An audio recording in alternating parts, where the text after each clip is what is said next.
तो नाज़रीन, इस वक्त की बड़ी खबर आपको बता दें, श्रीनगर लंगेट से जो आ रही है। श्रीनगर लंगेट के करीब NH 701 पर मुश्तरका ऑपरेशन मशकूक चीज की निशानदही पर फौज और जम्मू कश्मीर पुलिस का मुश्तरका ऑपरेशन बम डिस्पोजल स्क्वाड ने 20 किलोग्राम के देसी बम को किया तबाह।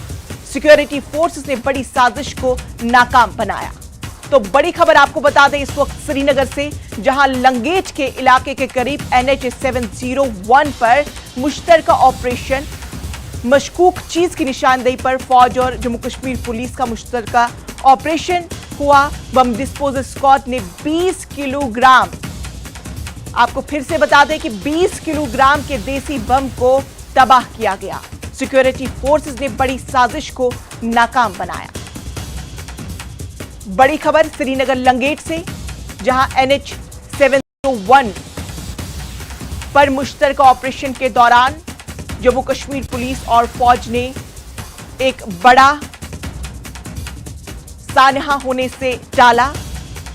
20 किलोग्राम देसी बम को तबाह किया गया।